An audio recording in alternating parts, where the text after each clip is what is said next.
Problema nyo ba sa inyong mga tanim na sili na kakaunti lang yung bulaklak at mga bunga nila? O kaya naman, namumulaklak sila pero natutuyo at nanlalaglag lang bago maging bunga? Sa video na ito ay ibabahagi ko sa inyo yung mga impormasyon na pwede nating gawin or yung mga paraan na pwede nating gawin para mapadami natin yung mga bulaklak nila at mapatuloy natin yung bunga ng ating mga tanim na sili.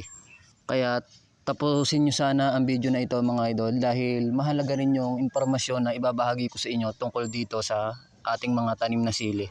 Ang posibleng dahilan dyan kung bakit nanlalaglag yung mga bulaklak ng ating mga tanim na sili bago pa sila maging bunga is kakulangan sa potassium at phosphorus.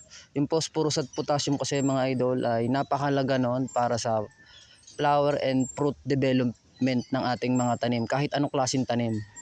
Yung isa pang dahilan dyan, yung nasosobrahan na sila sa nitrogen or yung tinatawag na excessive nitrogen. Nakakapaglagay tayo ng maraming amount ng nitrogen sa ating mga tanim na sili kapag sila ay flowering na.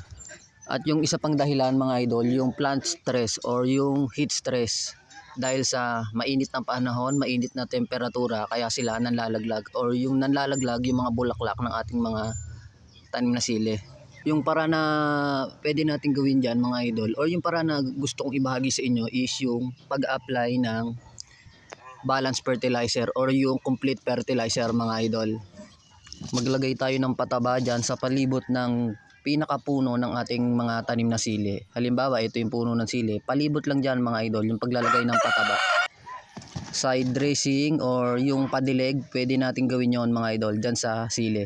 Kasi mas mahalaga na habang nasa flowering stage pa lang yung mga tanim nating halaman, mahalaga na maibigay kaagad natin yung mga nutrients na kinakailangan nila para dumami yung mga bulaklak nila, tumuloy yung mga bulaklak nila para maging bunga. Kasi kapag nasa flowering and fruiting stage na sila, pag yung mga time na yon, mapapansin nyo yung mga bulaklak ng tanim nating halaman is naninilaw na mga idol. Manlalaglag lang yon, hindi tutuloy yon kasi nga kulang sila sa nutrients na na-absorb nila sa lupa. Kung organic fertilizer naman yung available na meron kayo dyan mga idol, pwede rin yung chicken manure mga idol, pwede tayo maglagay niyan sa palibot ng ating mga tanim na halaman.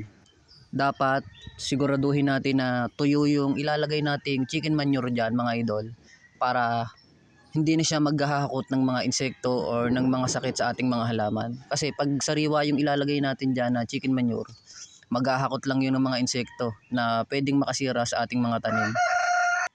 Yung chicken manure pala mga idol, or pwede din yung cow manure, ayun yung mga idol, parang complete fertilizer na din sila. Balance formula na yun mga idol. May nitrogen, may phosphorus, may potassium na kinakailangan ng mga halaman para sa pagpapalago ng dahon, pagpapaganda ng dahon, sa pagpapabulaklak, tsaka sa pagpapatuloy ng bulaklak para maging bunga.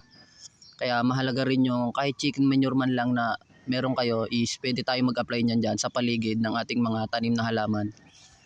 Yung potassium pala na nakukuha sa mga pataba, organic or synthetic, maganda yon sa ating mga halaman dahil pinapatibay nun yung immunity ng ating mga halaman sa mga sakit, sa mga disease, sa heat stress mga idol. Kung yung mga gagamitin natin na pataba dyan mga idol, yung commercial fertilizer, yung katulad ng urea, complete, maganda na ang paggamit nun once a week. Ayun yung magsisilbing maintenance natin habang nasa flowering at saka fruiting stage na sila. Dito sa bukid mga idol, ayun yung pamamaraan ng pagme-maintenance namin. Every week nag-a-apply kami ng mga urea or complete fertilizer sa aming mga halaman. Kahit anong klaseng halaman basta yung namumunga na sila. Every week kami talaga nag-a-apply noon, once a week. Ayun yung isa sa pinaka-epektibong paraan para mapatuloy natin yung mga bulaklak, para mapadami natin yung mga bunga ng ating mga tanim na halaman at para maging quality yung bunga or yung makalaki talaga yung mga bunga ng ating mga halaman.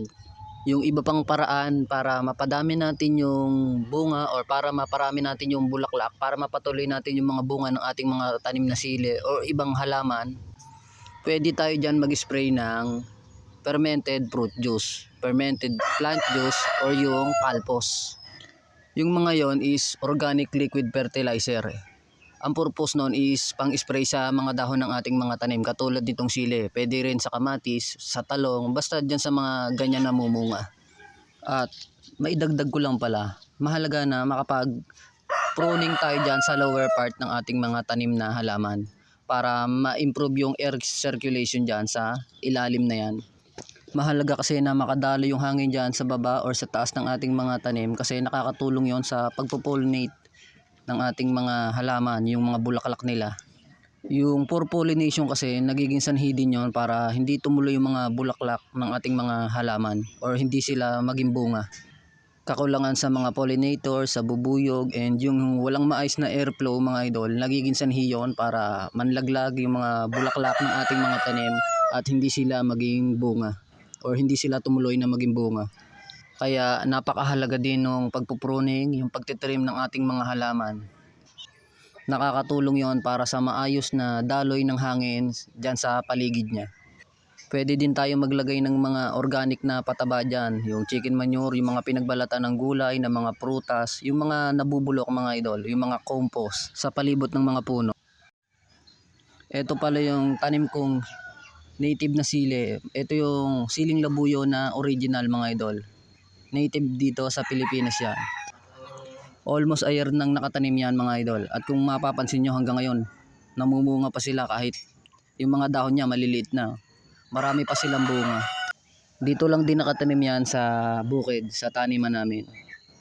Ganun lang yung maintenance niyan mga idol. Every week ko nilalagyan ng pataba hanggang ngayon. Urea at complete yung inilalagay natin dyan. At naobserbahan ko, paborito palang kainin ng mga ibon yung bunga niyang native na silin na yan. Ayun yung puno niya mga idol. Ang laki, mataba yung pinakapuno niya. Tsaka yung mga sanga-sanga niya, matataba na.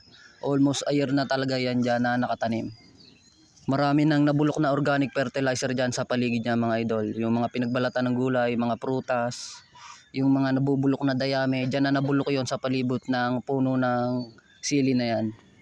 Yung mga nutrients na na-absorb ng ating mga halaman sa mga organic na pataba, sa mga commercial na pataba, nakakatulong talaga yon para sa pagpaparami ng bulaklak, sa pagpapatuloy ng bulaklak para maging bunga, tsaka sa pagpapalaki ng bunga ng ating mga halaman.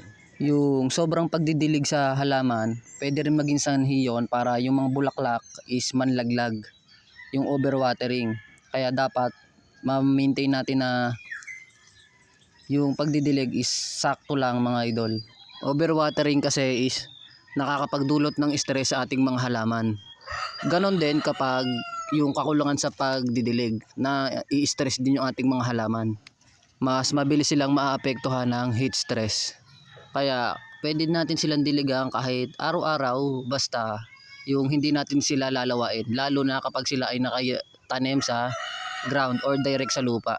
Kasi mas mabilis matuyo yung kapag sila ay naka-direct na tanim.